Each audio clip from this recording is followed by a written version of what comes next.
man starts to wake up, he naturally pulls away from the crowd, not because he hates people, but because the usual way of connecting stops making sense. Most conversations revolve around status, gossip, or complaints, and once he begins to see through that, it gets harder to engage. He's not bitter, he's not isolating himself out of pride, he's just stopped chasing what others are still chasing.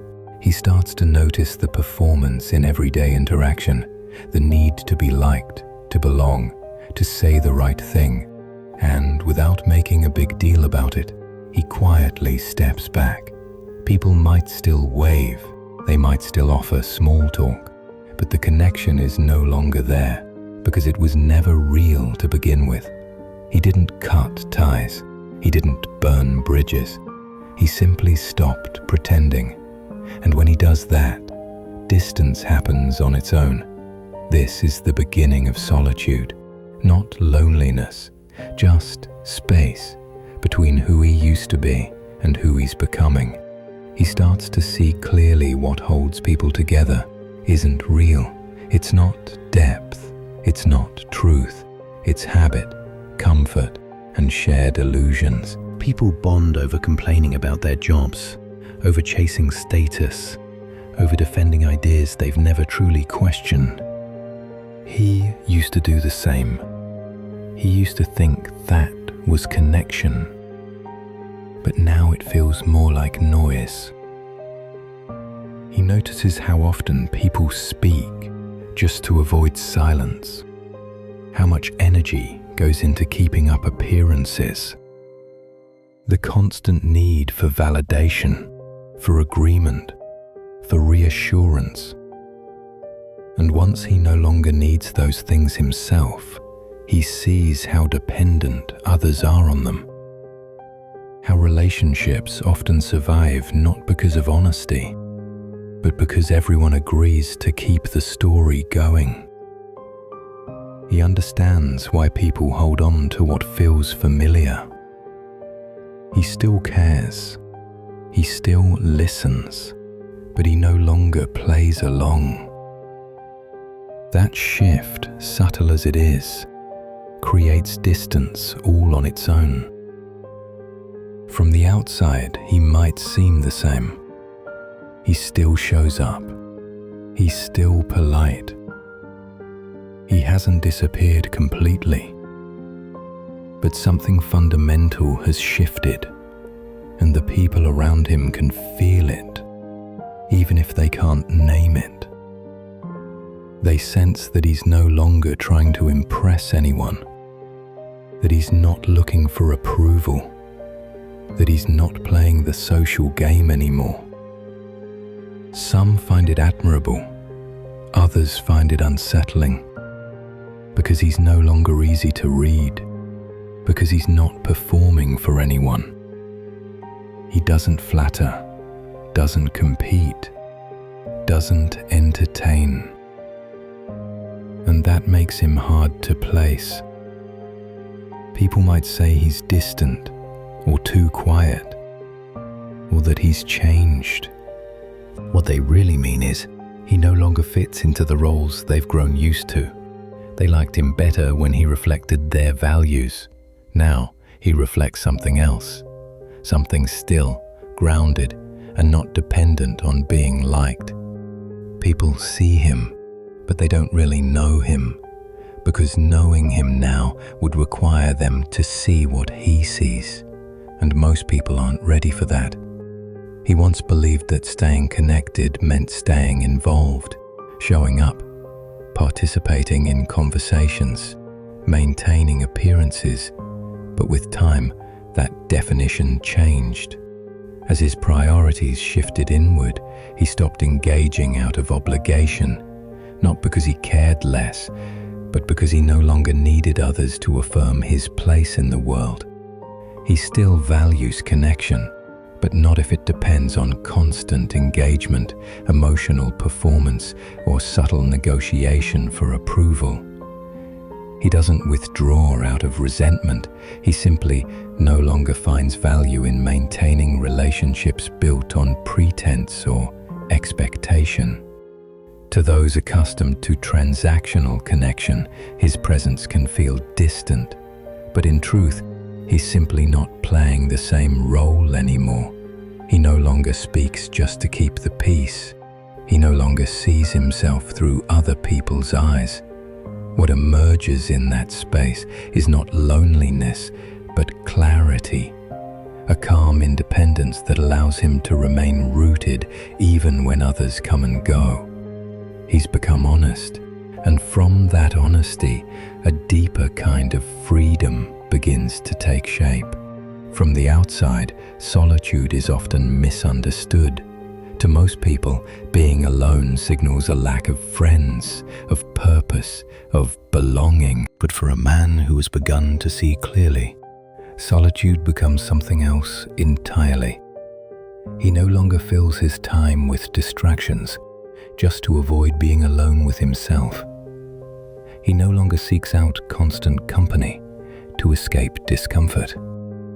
He's learned to sit in silence without needing it to end.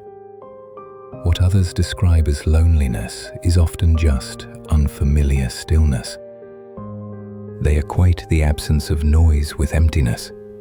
He's realized that most of what fills a typical day, talks, tasks, and duties, is just noise pretending to be important. In solitude, he sees himself without distortion. There's no one to impress, no image to maintain. And that clarity, while uncomfortable at first, becomes a source of strength. He doesn't avoid people, but he also no longer depends on them to feel complete. This shift usually confuses others. They assume he must be withdrawn, disconnected, or even arrogant. But in truth, he's simply content with his own presence. He has faced the silence most people run from, and discovered it wasn't silence at all. It was peace. As he grows more inwardly stable, he becomes less predictable to others. Not by intent, but by the simple fact that he no longer participates in the subtle exchanges that define most social interaction. He does not mirror emotions to gain approval. He does not offer reassurance when it would mean denying what he sees. To those still dependent on external validation, this creates discomfort. They may interpret his neutrality as arrogance, his silence as judgment, his detachment as disinterest. In reality, he is none of those things. He's simply no longer invested in managing perception. Much of what people call connection is actually a performance, a mutual agreement to keep certain illusions intact. Once he steps outside that arrangement, he disrupts it just by being present. He doesn't argue or provoke or attempt to convert anyone to his view. But the absence of familiar signals, approval, flattery, emotional reinforcement makes others uneasy.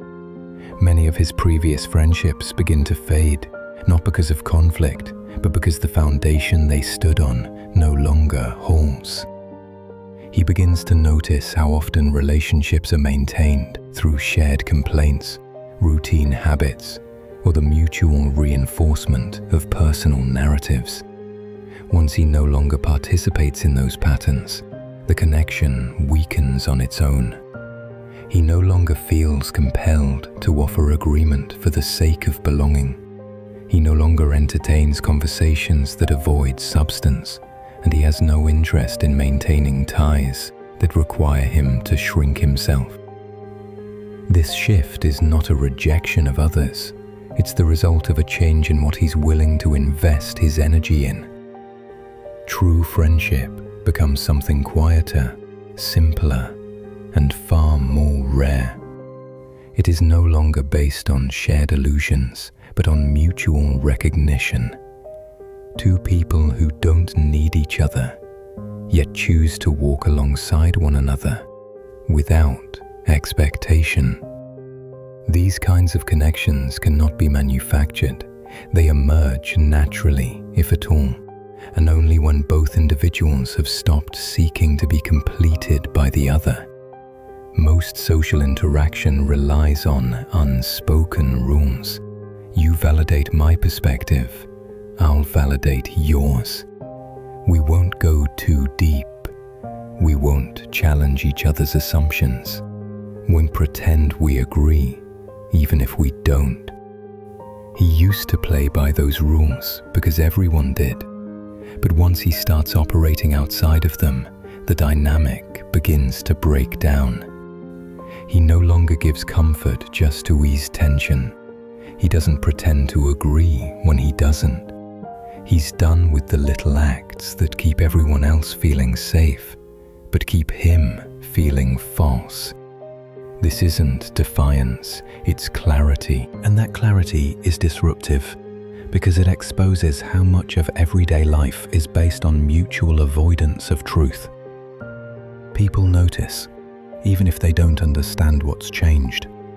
They feel the shift. They sense that something familiar has gone missing.